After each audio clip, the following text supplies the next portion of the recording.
สบายดีทุกท่านสบายดีดีกว่าสวัสดีเนาะนี่ก็อยู่กับบรรยากาศอยู่ที่หน้าเก่านี่โอ้ยจะปลาหนอกแฮ นี่จะปลาหนองแฮกับมะบ่อย่าคิงนะ เนาะอยู่กับปลาบรรยากาศที่เก่าพี่น้องเอ้ยคักเลยนะนี่นี่บรรยากาศกระยามแดดเนาะสุดเท่านั้นจะได้มานี่ป่ะทั้งนี้เก็บรถเอาขึ้นมาถือของเลยโอ้ยหลุดนี่หอบมืออย่างเดียวดูมานี่ป่ะวันฮะวันนั้นเขาจะตึกเงี้ยก็เอากระเทียมก่อนสักวัน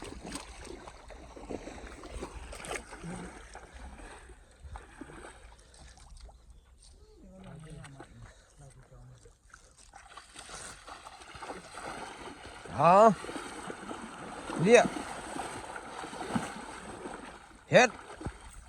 จ้าโอ้จิตเสียแต่เอาไหมนี่มาอยู่บ่เอา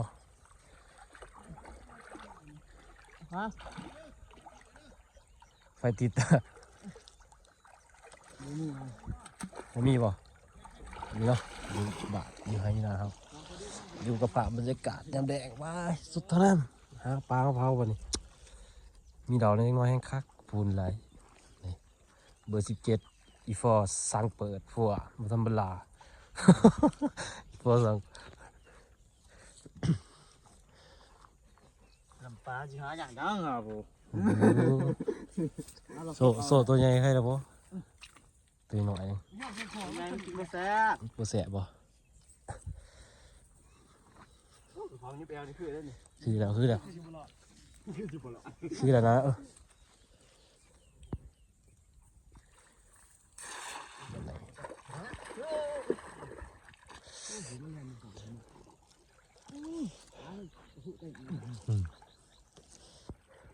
โอ้ยเนี่ยกับทงส่งที่มากอกันเถอะ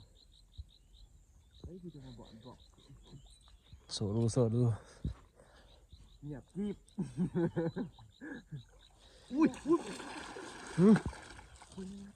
ปลาคอบ่รุดซะเนาะบ่ไหลจ่อยโอ้ยเช็ดไปแล้ว ออกแล้วไปแล้วออกแล้วกลัวแล้วนะไปแล้ววะนี่โอ๊ตจ่อยโอ้ยปลาคอกับไหลอีกากลี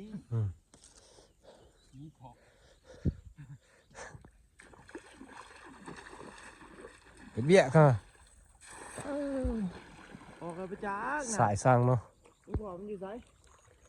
นะหัวมันอยู่ในหัวมันอยู่ในเอาคลิปนี้สิขอจบเพียงเท่านี้ได้บ้างนี่เชื่อยังวะ